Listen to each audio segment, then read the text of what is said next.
In the quiet hush of dawn, when the world was still wrapped in a whispering mist, the cornfield stood tall and silent until the day she arrived.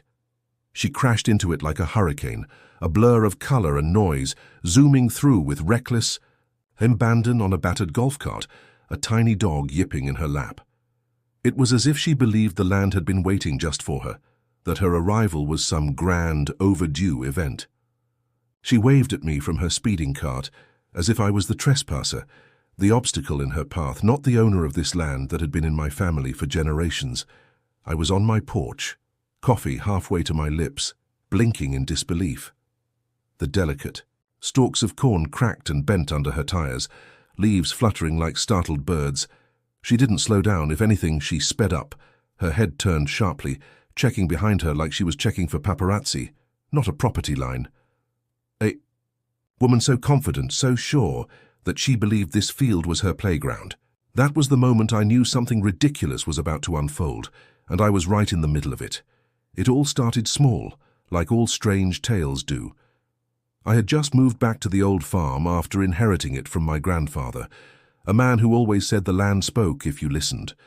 I was restoring it, planting new rows of corn and beans, trying to bring life back to the soil. I wasn't looking for trouble, just peace. But trouble found me anyway, in the form of tire tracks crossing my field, running diagonally from the main road to the new housing development called Willowbrook Pines. At first I thought it was a mistake, maybe a neighbor or someone wandering. But then I found a laminated flyer tucked under my barn door handle. Please keep dogs on leashes and reduce noise when passing the neighborhood trail. Respect the peace of Willowbrook Pines. I stared at it, bewildered. There was no trail on my property, unless the rows of cornstalks counted. I took a walk and saw a small sign staked into the ground near the back fence, bearing the HOA logo and the words, "Community Shortcut Access Courtesy of Willowbrook Pines." My blood boiled. That evening I drove to the front of the development seeking answers. A woman with curled blonde hair and a shiny visor was watering potted plants on her porch. I asked about the signs. She smiled like she'd been waiting her whole life to tell me something. "That's Karen," she said. "She's the HOA president. Says it's a community easement. Everyone uses it. You should come to a meeting." I didn't want to go, but I needed to understand. I thanked her and left, only to find fresh tire tracks cutting through the same spot I'd just checked. That night I put up signs, big, red, bold, declaring my land a private agricultural zone. I even installed a wire fence to mark the boundary, hoping to make it clear. But the next morning Karen was back, slowing just enough to toss a notice onto my driveway. Violation for noise disturbance. I was baffled. My property wasn't even on their map. I called the HOA, and Brad, the man who answered, told me I could bring complaints to the monthly meeting. I reminded him I wasn't part of their HOA. Silence.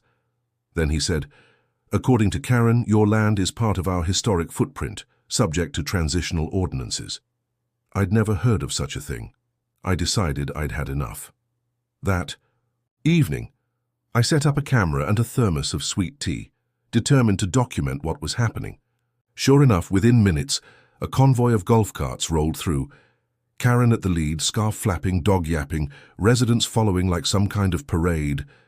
The damage was mounting, tire ruts deepening, plants crushed, soil compacted, corn. Roots needed air, not mini-highways. I sat at my desk, drafting a formal cease and desist letter, citing property lines, zoning laws and protections. I printed 5 copies, mailed them out and slid one under Karen's gate. Nothing changed. Instead, signs multiplied, arrows nailed to fence posts, mile markers, even a sign pointing to Karen's Cafe. The invasion felt personal now. Then came the day I saw Karen hosting a guided tour of my crops, narrating like she was showing off a new model home. That was the final straw. I knew I had to act, something legal, firm, and unforgettable. Next morning, I spotted a shiny black golf cart approaching, flags flying, dog in the passenger seat, Karen leading the pack. Behind her, 2 more carts, residents, all acting like they owned the place. I grabbed my phone, silent footage rolling as they crossed the line again, ignoring signs I'd posted myself. The soil beneath the tires was visibly compacted. The plants flattened. When Karen's cart reached my hidden trap, an almost invisible spike strip buried beneath dirt, I pressed the remote. Instantly a hiss and a pop. Rubber shredded, a flurry of deflated tires. Karen shrieked, her dog barking furiously. The carts behind her skidded to a halt, and I stepped out slowly, arms crossed, calm as a breeze. "This is private farmland," I said evenly. "You've ignored every warning, every sign, every legal document. This is trespassing." Karen spun around, finger pointed, shrieking about sabotage, but I kept my voice steady. "I installed agricultural deterrents, clearly marked. You chose to ignore them." Her face burned red. She yelled for the sheriff, but I knew this was just a tantrum. Moments later, Sheriff Briggs arrived, an old friend, a man I knew well. Karen launched into her tale of rogue traps and sabotage, but Briggs listened, then turned to me. I handed him my drone footage, the zoning documents, the notices. He flipped through, then looked at her. "Karen," he said softly, "this land isn't part of your HOA. It's private, agricultural land, legally posted. You've been trespassing." Her mouth opened, but no words came. She tried to argue, but Briggs's tone was firm. "You've been warned. This is over." As she stormed off, she yelled about lawsuits, condemnation, and revenge. But Briggs clapped me on the shoulder, smiling. "You did good," he said. That day, I checked my fences, signs, and the spike system, intact, undisturbed. But I knew Karen was far from finished. People like her don't walk away quietly. They regroup, they plan, they find new ways to claim control. So I prepared. I installed cameras, reinforced boundaries, and marked my land with new signs. "Not your shortcut. Respect the boundary." I was ready. Then the storm hit. Not a weather storm, but a storm of legal threats, protests, and manufactured crises.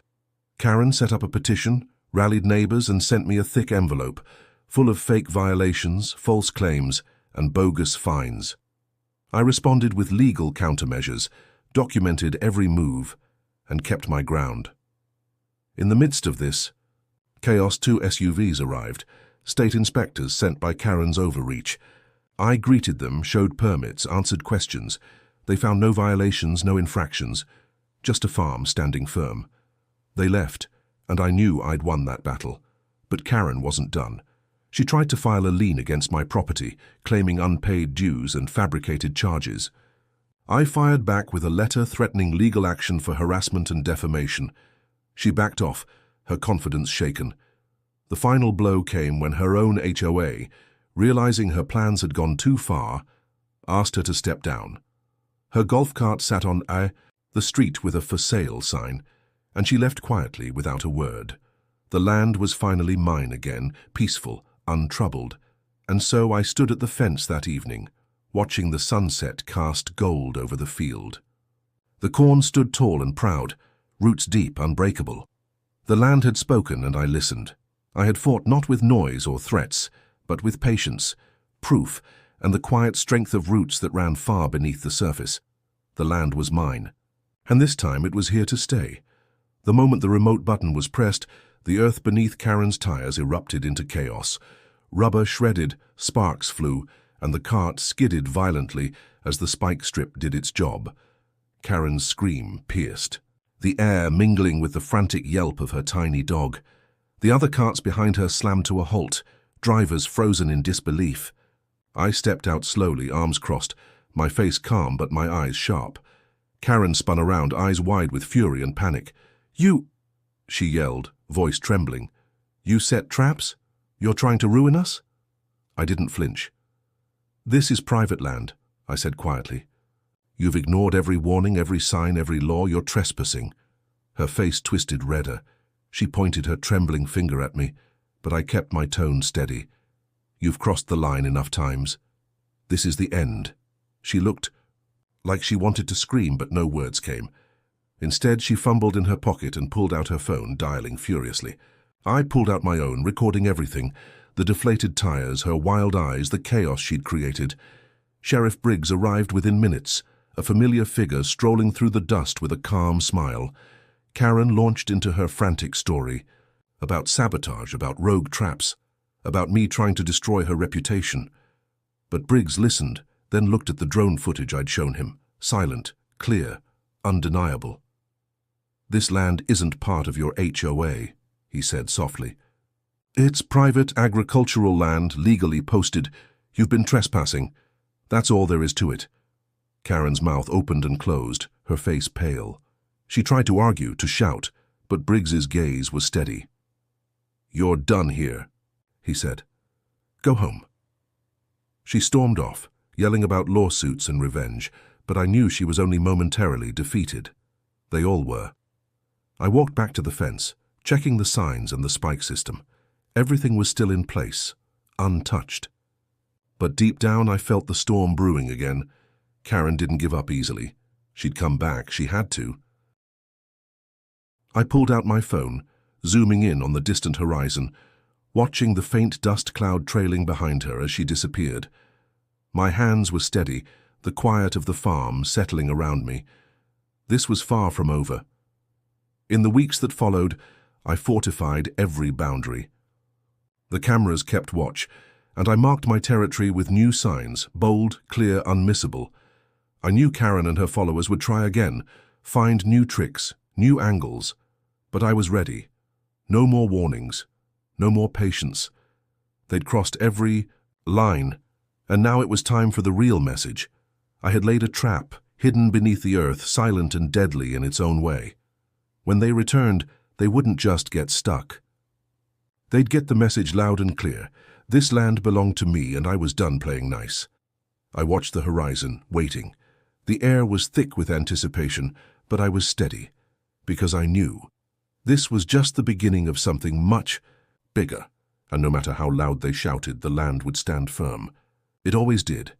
The moment Karen's cart lurched over the hidden spike strip, her scream echoed through the fields like a gunshot.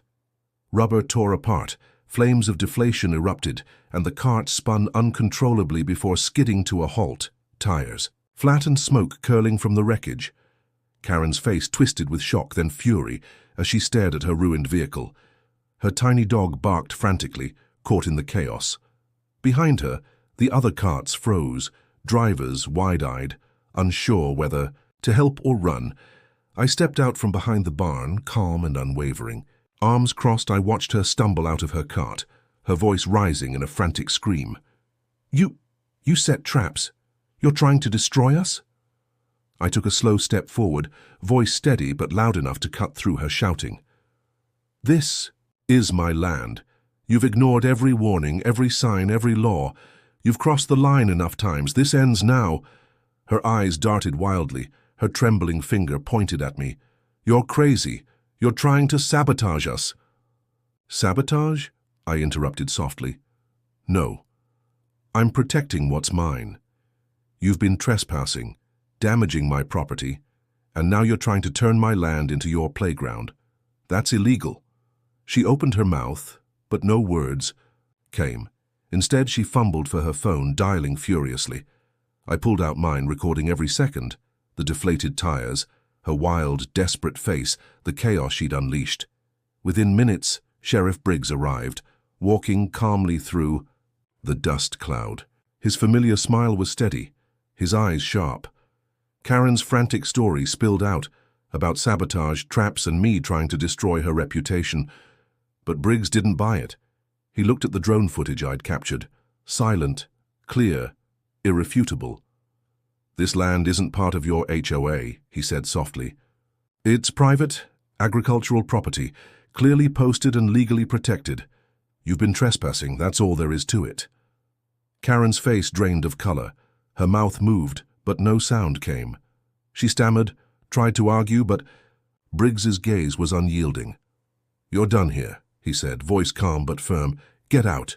She spun around, screaming threats about lawsuits, revenge, and condemnation. But I knew better.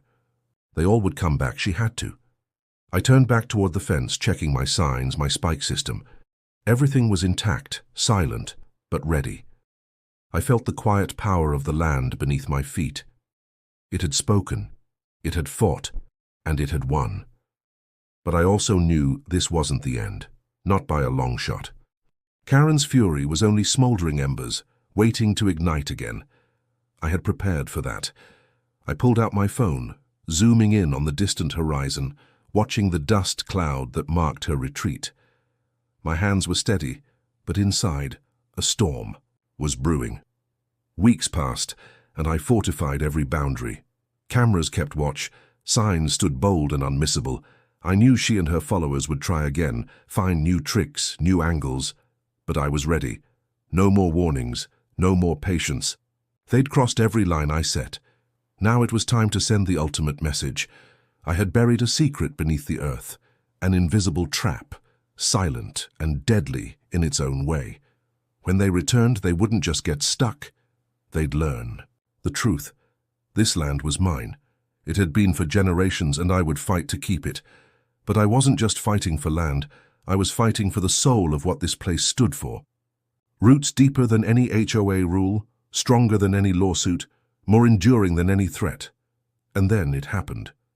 The arrival, not by accident, not by mistake. Karen's voice on the radio, her voice on the phone, her face in the papers. She'd finally crossed a line that no one could ignore. She'd gone too far. Because when her convoy returned, when her golf carts, her signs, her relentless push came back, she found something she never expected. The ground beneath her tires was no longer just soil. It was a trap that waited, patiently, silently, for her to step on it again. The moment her cart hit the hidden mechanism, the earth erupted in a roar of steel and dirt. Sharp spikes shot up, tearing through her tires, piercing her hubris. Her scream was lost in the chaos, drowned by the sudden, unstoppable force of the land she thought she owned. And as her cart skidded to a stop, deflated and broken, I stepped forward, calm, victorious, unbreakable. I looked directly at her, and with a voice that carried the weight of every year this land had endured, I said, "This is my home. My roots run deep, and I will never give it up. Not to threats, not to lies, not to people who think they can buy or bully their way over what's sacred." Her face twisted in shock as she realized she'd finally met something stronger than her petty schemes. The land had spoken. It had protected itself. It had fought back, and that was the moment I knew. It was over. Not just for her, but for anyone foolish enough to think they could take what belongs to others by force. This farm, this soil, this history, they weren't for sale. They had a voice, and now they had spoken. The silence that followed was deafening. The land was still. The wind whispered through the stalks, and I knew with unshakable certainty that I had won not with violence, but with truth. Powerful, undeniable, eternal. And no one, not even the loudest of her protests or the sharpest of her threats, could ever take that away.